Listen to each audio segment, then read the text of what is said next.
Have you ever wondered why New York City's architecture is so captivating and diverse? The roots of the Big Apple's architectural prowess can be traced back to the 17th century, when Dutch colonial houses started dotting the landscape.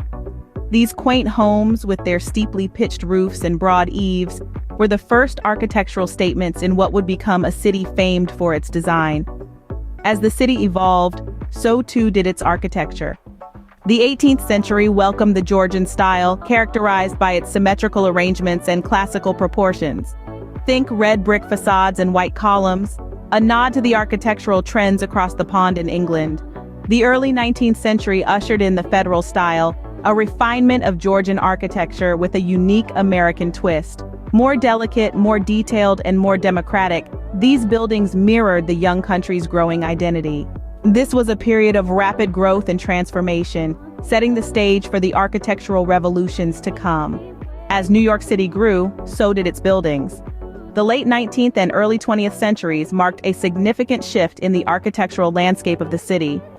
This was the birth of the skyscraper era, an exciting time when technology and creativity intertwined to redefine the city's skyline.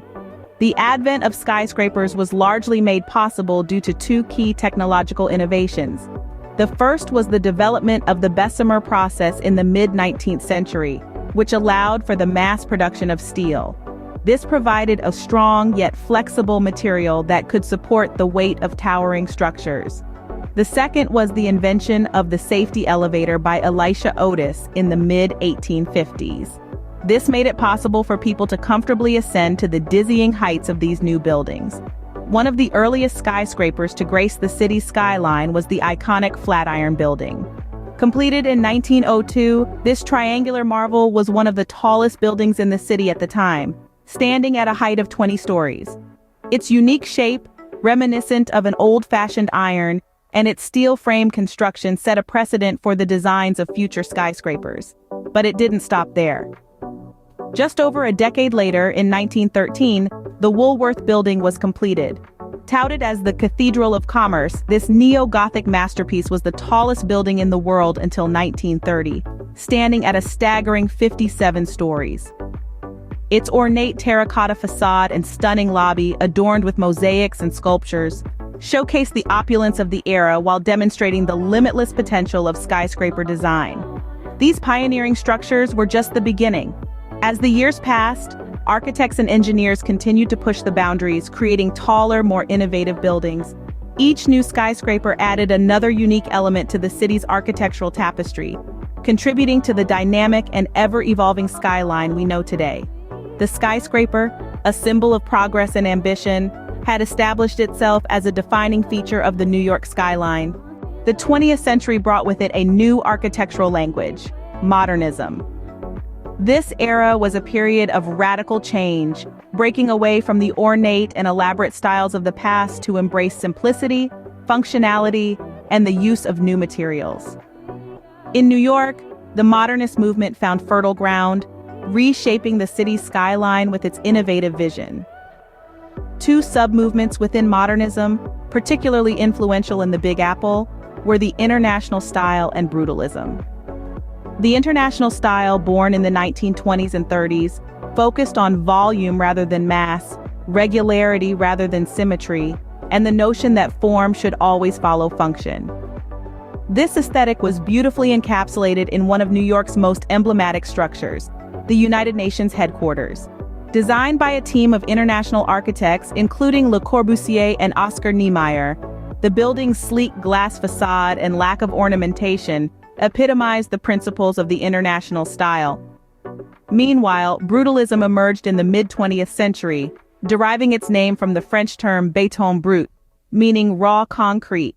This style was characterized by massive, fortress-like construction and the unadorned use of concrete. In New York, brutalism was less prevalent, but examples can still be found, such as the Marcel Breuer-designed Whitney Museum of American Art. Another iconic modernist structure is the Seagram Building. Designed by Ludwig Mies van der Rohe and Philip Johnson, this bronze-clad skyscraper embodies the modernist mantra of less is more. Its minimalistic design, with its glass curtain walls and high-quality materials, set a new standard for skyscraper aesthetics. The Modernist movement challenged the status quo, pushing architectural design into uncharted territories. It embraced the spirit of the 20th century, reflecting the rapid societal changes and technological advancements of the era. The clean lines and functional design of modernism left an indelible mark on the cityscape. These structures and the principles they represent continue to influence New York's architecture, contributing to the city's dynamic and ever-evolving skyline. As the 20th century progressed, architects began to question and challenge the principles of modernism. This marked the beginning of an era known as postmodernism. Postmodernism, which took root in the late 20th century, played a crucial role in shaping New York's architectural landscape. It was a reaction to the perceived limitations of modernist architecture, which many architects felt had become too rigid, too formulaic, and too disconnected from the realities of human experience. In contrast, postmodernism embraced complexity and contradiction, and sought to reintegrate historical elements and local traditions into architectural design. This shift in architectural thinking can be seen in many of New York's landmark buildings. Take, for instance, the AT&T building, now known as the Sony Building. Designed by Philip Johnson and John Burgee, it broke away from the boxy skyscrapers of the modernist era. Its Chippendale-inspired top, an overt nod to historical architecture, became a defining symbol of postmodernism. Similarly, the Guggenheim Museum, designed by Frank Lloyd Wright, defied conventional design norms. Its spiraling form and organic aesthetic stood in stark contrast to the rigid geometrical forms that characterized modernist architecture. It was a bold statement that architecture could be different, that it could be more than just a functional container for human activities. Despite its significant impact, postmodernism was not without its critics. Some architects and critics argued that it was merely a superficial style, a pastiche of historical elements without any underlying principles. Others, however, saw it as a necessary corrective to the excesses of modernism, a way to bring architecture back to its roots, to reconnect it with the people and the places it serves. And so the debate continues. But one thing is clear: postmodernism has left an indelible mark on New York's architectural landscape. It has expanded the language of architecture, pushing the boundaries of what is possible, and challenging us to rethink our assumptions about what buildings can and should be. Architecture, like the city itself, is always evolving, always on the move. New York City's architecture tells a fascinating story of innovation, ambition, and constant change. From its humble beginnings with modest colonial houses, the city's skyline quickly transformed with the rise of the skyscraper, a testament to human ingenuity and the spirit of the Industrial Revolution. As we moved into the 20th century, the Modernist movement swept across the city, reshaping it with sleek lines and functional designs. The latter part of the century saw the advent of postmodernism, an era marked by playful reinterpretation of past styles, bold colors, and a break from the austerity of modernism. The city's architectural journey doesn't stop there.